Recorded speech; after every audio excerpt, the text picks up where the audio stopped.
শোনা যায় মাত্র এক রাতের মধ্যে নাকি সব গ্রামবাসীরা গায়েব হয়ে গিয়েছিল ভারতের এই গ্রাম থেকে। ৩০০ বছর ধরে পুরো গ্রাম শ্মশানের মতো দাঁড়িয়ে আছে ভারতবর্ষের রাজস্থানে। লুকিয়ে রেখেছে কিছু অজানা কাহিনী আর ভয়ানক অনেক রহস্য। আর এই রহস্যের সন্ধান করতে গিয়ে সেদিন প্রায় সন্ধে হয় এমন সময় কয়েকটা গাড়ি এসে থামলো সেই ভৌতিক গ্রামে। আজকে রাতটা কিন্তু ভয়ানক হতে চলেছে। আজকে রাতে এই গ্রামের মধ্যে এরা ঘুরে ঘুরে দেখবে এই গ্রামটা কি সত্যিই ভৌতিক নাকি লুকিয়ে আছে অন্য কোনো রহস্য। সেই রাতে তাদের সঙ্গে এমন কিছু ঘটতে যাচ্ছিল যা তারা কল্পনাও করতে পারেনি। ভারতের এই গ্রামটাতে গত ৩০০ বছর ধরে এমন কিছু ঘটে চলেছে যা সাধারণ মানুষ কল্পনাও করতে পারে না। রাজস্থানের নাম শুনলে আমাদের মনে পড়ে মরুভূমি, প্রাসাদ, উৎসব এবং সেখানকার লোকগান। এছাড়াও বিভিন্ন কাহিনী বীরত্বের, কাহিনী আত্মত্যাগের, কাহিনী প্রেমের। কিন্তু ইতিহাসের এই সমস্ত কাহিনী যেমন রাজস্থানের অলিতে গলিতে ঘুরে বেড়ায়, ঠিক একইভাবে একটা ভয়ঙ্কর অভিশাপের কাহিনীও রাজস্থানের অলিতে গলিতে ঘুরে বেড়ায়। এক রাতের মধ্যেই আশেপাশের প্রায় ৮৪টা খেরা। এবার খেরা কাকে বলে? খেরা হলো অনেকগুলো গ্রাম নিয়ে একটা খেরা তৈরি হয়। প্রতিটা খেরায় ১২টা করে গ্রাম থাকে। ৮৪টা খেরা এক রাতের মধ্যে সম্পূর্ণ খালি হয়ে যায়।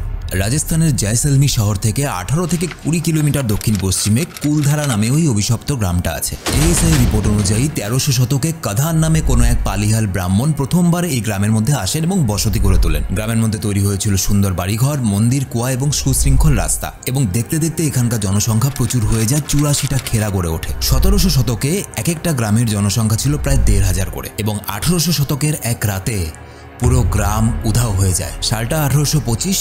পালিওয়ালদের জীবন ভেঙে পড়তে শুরু করে। এই সময় স্থানীয় এক দেওয়ান, যার নাম ছিল সেলিম সিং, তাদের উপরে মারাত্মক নির্যাতন করত।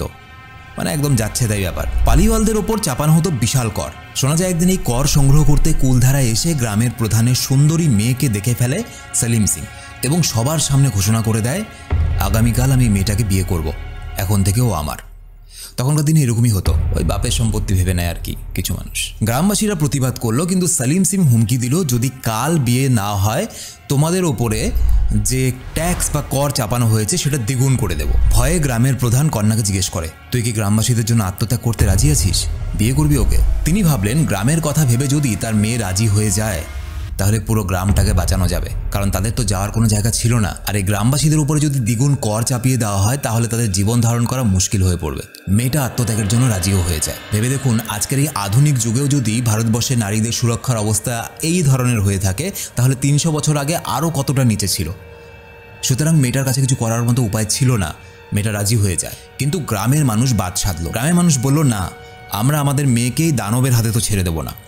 অতএব পুরো গ্রাম এক রাতের মধ্যে সিদ্ধান্ত নেয় যে আমরা যাই হয়ে যাক গ্রামের সম্মান একটা দানবের হাতে তুলে দেব না। এবং তারা সবাই গ্রাম ছেড়ে ওই রাতেই পালানোর সিদ্ধান্ত নেয়। গ্রামের মানুষ তাড়াহুড়োর মধ্যে গরু, ছাগল, মালপত্র যার যা কিছু ছিল সবকিছু গুছিয়ে পালিয়ে যায় এবং যাওয়ার আগে তারা সব চিহ্ন মুছিয়ে দিয়ে যায় যাতে কেউ তাদের পিছু করতে না পারে। এবার প্রশ্ন হলো, সেদিন রাতে তারা কোথায় চলে গেছিল? কোনো মতে তারা নাকি রাজস্থানের অন্য একটা অংশে চলে যায়। আবার কেউ বলে তারা সারা দেশের মধ্যে ছড়িয়ে পড়ে, যে যেখানে পেরেছে।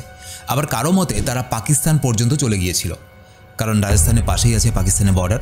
আজও কেউ নিশ্চিতভাবে এটা জানে না যে তারা কোথায় গিয়েছিল বা তাদের সাথে কি হয়েছিল। কিন্তু এই গ্রামের রহস্যের এটা তো সবেমাত্র শুরু ছিল। সেলিম সিং খবর পেয়ে যায় এবং সৈন্য নিয়ে এসে গ্রামবাসীদের বাড়িঘর জ্বালিয়ে দেয়। প্রচণ্ড রেগে যায়। যারা তখনও গ্রামের মধ্যে উপস্থিত ছিল, কিছু গ্রামবাসী পালাচ্ছিল, তো তাদেরকে সে ধরে ফেলে। নারীদেরকে নিয়ে যাওয়া হয়, অপহরণ করা হয় এবং ধর্ষণ করা হয় এবং অনেক মানুষকেও মেরে ফেলা হয়। সে মানুষগুলো গ্রাম থেকে পালাচ্ছিল। তবুও অধিকাংশ গ্রামবাসী পালাতে সক্ষম হয় এবং পালানোর আগে নাকি কুলধারা গ্রামকে এই গ্রামবাসীরা একটা অভিশাপ দিয়ে যায়। এই গ্রামে নাকি আর কেউ কোনোদিন বসবাস করতে পারবে না, আর এখানে না থাকবে জল, না থাকবে সুখ শান্তি। এবং আজও এই ৩০০ বছর পার হয়ে যাওয়ার পরেও কুলধারা গ্রামে কিন্তু আজ পর্যন্ত স্থায়ীভাবে মানুষ বসবাস করতে পারে না। কেউ যদি বসবাস করার চেষ্টা করে তার সাথে কিছু না কিছু হয়ে যায়। এবং আজও যদি কুলধারা গ্রামে যাওয়া যায় দেখা যাবে সেখানে সব কিছুর ভগ্নাবশেষ একই রকমভাবে আছে। সেখানকার তৈরি গেট, সতীমাতা মন্দির, গণেশ মূর্তি, জলাধার ইত্যাদি। দিনের পরিবেশ স্বাভাবিক থাকলেও কিন্তু রাত্রেবেলায় কুলধারা সম্পূর্ণভাবে বদলে যায়। কারণ রাতের বেলায় নাকি এই গ্রামের অলিগলি থেকে ছোট ছোট শিশুদের হাসি কান্নার শব্দ ভেসে আসে। কখনো কখনো শোনা যায় পুরনো দিনের লোকগানের সুর, কেউ যেন সুর করে গান গাইছে। গ্রামের অন্ধকারে চাঁদের আলোর মধ্যে হঠাৎ করে ধূসর ছায়া দেখা যায়। এমনকি গ্রাম প্রধানের মেয়েরও নাকি মায়াবী ছায়া দেখা যায়। সেই মেয়েটা নাকি আজও সেই ভগ্ন গ্রামের মধ্যে ঘুরে ঘুরে কাঁদতে থাকে। এরকম কিছু ঘটনা যারা বিশ্বাস করে এবং যারা বিশ্বাস করে না তাদের কাছে কিছু গল্পের আকর্ষণে 2013 সালে দিল্লি প্যারানর্মাল সোসাইটির 18 জন বিশেষজ্ঞর নেতৃত্বে গৌরব তিওয়ারি, আচ্ছা যারা গৌরব তিওয়ারিকে চেনেন না তাদেরকে বলে দিই, গৌরব তিওয়ারি একজন প্যারানর্মাল ইনভেস্টিগেটর ছিলেন এবং তার মৃত্যুও রহস্যজনকভাবে হয়েছিল।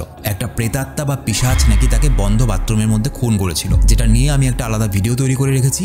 এই ভিডিওটা শেষ করার পর সেই ভিডিওটা দেখতে পারেন। তো গৌরব তিওয়ারির নেতৃত্বে 18 জন বিশেষজ্ঞ সেই গ্রামে পৌঁছায়, সাথে ছিল আরও 10-12 জনের সাহসী একটা দল। তাদের গাড়িগুলো যখন সেই গ্রামের মধ্যে পৌঁছলো তখন প্রায় সন্ধে হয়। তাদের উদ্দেশ্য একটা পুরো রাত এই গ্রামের মধ্যে কাটিয়ে সত্যটাকে খুঁজে বের করা, যে যুগ যুগ ধরে তারা যেটা শুনে আসছে লোককথায় যে গ্রাম নাকি সত্যিই ভয়ানক, সেটা কি সত্যিই ভয়ানক নাকি লুকিয়ে আছে অন্য কোনো রহস্য। রাত গভীর হয়, তারা ছোট ছোট দলে ভাগ হয়ে গ্রামের এদিকে ওদিকে ছড়িয়ে পড়ে। তাদের সাথে ছিল প্যারানর্মাল ইনভেস্টিগেট করার জন্য কিছু অত্যাধুনিক যন্ত্র। একটা দল দেখতে পায় সত্যি সত্যি দূরে যেন কয়েকজন মানুষের ছায়া দুলছে। আরেকটা দলের কেউ কেউ নাকি শুনতে পেয়েছে তাদের কাঁধের কাছে জোরে জোরে নিঃশ্বাস নেওয়ার শব্দ। কিছু মানুষ আবার শুনতে পায় নিরীহ মানুষের ভৌতিক কণ্ঠ। তারা নাকি বাঁচার জন্য, সাহায্যের জন্য চিৎকার করে যাচ্ছিল এবং সেই চিৎকারটা নাকি অনেক দূর থেকে আসছিল। এই সমস্ত শব্দ কোত্থেকে আসছে, এই সমস্ত শব্দের উৎসস্থল কোথায়, কেউ খুঁজে পায়নি। তারা যে গাড়িগুলো নিয়ে এসেছিল সেই গাড়িগুলোর মধ্যে একটা গাড়িতে, সেই গাড়ির কাচের মধ্যে ছোট ছোট কয়েকটা বাচ্চার হাতের ছাপ পাওয়া গেছে। সেখানে তো আশেপাশে কোনো শিশু ছিল না, তাহলে ওই হাতের ছাপগুলো কার? এবং ওই প্যারানর্মাল ইনভেস্টিগেটর টিমের মধ্যে একজন বলে যে আমি হাতে একটা ইলেকট্রনিক ডিভাইস নিয়ে গ্রামের একটা প্রাচীন ভাঙা বাড়ির ভেতরে ঢুকে পড়েছিলাম এবং হঠাৎ করে আমি অনুভব করলাম আমার কাঁধের মধ্যে কেউ যেন ঠান্ডা শীতল একটা হাত রাখলো। তখনই ঘুরে তাকালাম, কিন্তু পেছনে কেউ ছিল না এবং আমার টিম আমার থেকে কিছুটা দূরে ছিল। অনেকেই সেই রাতে আচমকা ভয় পেয়েছিল, আবার কেউ কেউ অনুভব করেছিল এক গভীর শান্তি যেন বিরাজ করছিল সেই গ্রামে। তবে শুধুমাত্র মুখের কথা নয়, তাদের মধ্যে এক দলের কাছে ছিল ঘোস্ট বক্স।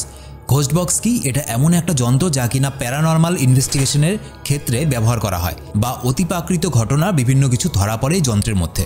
এটা খুব তাড়াতাড়ি AM এবং FM রেডিও ফ্রিকোয়েন্সি স্ক্যান করে, যার মাধ্যমে বিশ্বাস করা হয় আত্মারা শব্দ বা বার্তা পাঠাতে পারে। এই বক্সটাকে বলা হয় ঘোস্ট বক্স। তারা সেদিন রাতের বেলায় আত্মাদের সঙ্গে সরাসরি কথোপকথনের চেষ্টা করে এবং সবচেয়ে অবাক করার মতো ব্যাপার হলো এই যন্ত্রে সত্যি কিছু আত্মা নাকি সাড়া দিয়েছে। তারা ছাড়াও, অর্থাৎ সেখানে যে টিমটা গিয়েছিল তারা ছাড়াও নাকি সেখানে কিছু সোল বা আত্মার উপস্থিতি টের পাওয়া গেছে ঘোস্ট বক্সের মাধ্যমে। কখনো কখনো তাদের প্রশ্নের উত্তর এসেছে, আবার কখনো কখনো অদৃশ্য কেউ তাদের নাম বলে গেছে। আর সবথেকে আশ্চর্যের ব্যাপার হলো তাদের মধ্যে একদল ব্যবহার করছিল K2 মিটার নামে একটা উন্নত, বলা ভালো অত্যাধিক উন্নত একটা ডিভাইস, যা কিনা পরিবেশের তাপমাত্রার পরিবর্তন, সূক্ষ্ম থেকে সূক্ষ্ম পরিবর্তন ধরতে পারে। ওই যন্ত্রটা নিয়ে তারা গ্রামের বিভিন্ন জায়গায় ঘুরে বেড়াচ্ছিল আর এক এক জায়গায় ওই যন্ত্রটা এক একটা তাপমাত্রা দেখাচ্ছিল।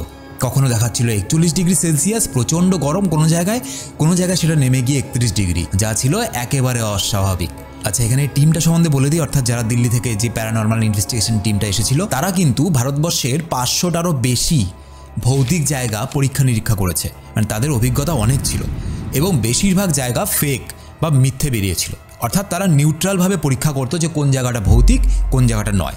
তাদের রিপোর্টে তারা এই জিনিসগুলো বলেছে যেগুলো এতক্ষণ ধরে বলে গেলাম। বর্তমানে এই অভিশপ্ত গ্রাম সংস্কারের চেষ্টা করছে আর্কিওলজিক্যাল সার্ভে অফ ইন্ডিয়া বা ASI।